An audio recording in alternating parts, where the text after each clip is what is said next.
discussion, let me give you now an example of how to compute the time complexity of this algorithm. So what's its time complexity? Well, we follow this familiar recipe. For each time step, we now compute Tn and W. So, well, Tn for time step number 1 is simply O1. For time step 2 is also O1. We have to do with parallel time. And here we have Tn divided by 2. Because if Tn is the time complexity associated with the cumulative frequency of an array where we have n elements, then Tn divided by 2 is the time we need to compute the cumulative frequency of an array having n divided by 2 elements. And then in the last step, well, we have to distinguish between 3 cases, and each case requires a constant number of operations, so this is again O1. So what we end up is the following: Tn equals Tn divided by 2 plus O1. Yeah? And O1 is a simple constant. Well, how many terms O1 appear there if I expand this series? Well, this is Tn divided by 4 plus 2 times O1, and then Tn divided by 2 to the power log n, and then I have log n of these O1s. Yeah? So this expands to Tn is O of log n. So log n now is the time complexity of this algorithm. What's its work complexity? Well, On amount of work, On amount, or O1 amount of work, On amount of work, Wn divided by 2 amount of work, and O. But now the analysis, of course, deviates from the previous one. Now I have Wn is Wn divided by 2 plus On, because here I have an On amount of work to do in each step.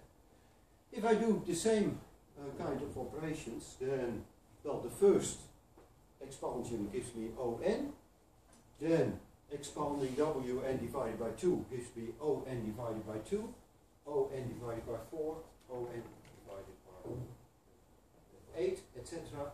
And that, of course, summing up gives you again. Yeah? Well, I simply assume that you are able to perform these calculations. If you have difficulties with that, please send me an email and I can give you some of pointers to literature where you can find how to compute recurrences and recurrent equations. Okay, the algorithm has an O log n complexity analysis. Any sequential algorithm needs On amount of time to compute the cumulative frequencies, and therefore this algorithm is really optimal. And the algorithm again is cost optimal when you choose the number of processes equal to the O of n divided by log n. That's always time complexity divided by work complexity. Okay, what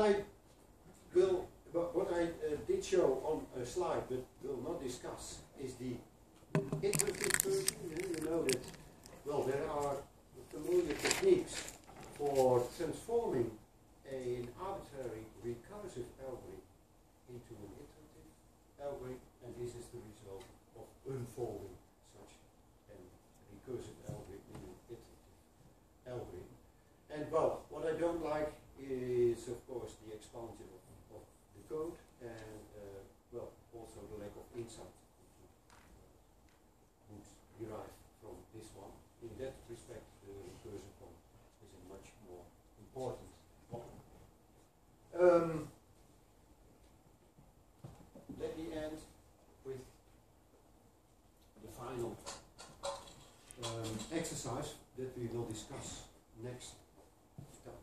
That means in 14 days. Suppose that you have an array of integers, and now you would like to detect some patterns in such an array. And one of these patterns that you are interested in is weakly increasing runs. And weakly increasing runs are successive occurrences of elements in such an array such that AI is less than or equal to AI plus 1. And the same holds for AI plus 1 with respect to AI plus 2, etc. Yeah? And you are asked to find an algorithm that decides in O log n time, given such an array A and a specified number k, whether A contains a weakly increasing run of at least size k. So k successive numbers that have this relationship. Okay. That ends my lecture.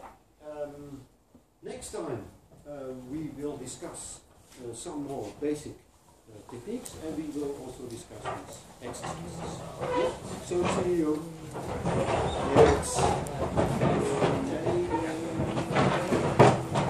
12.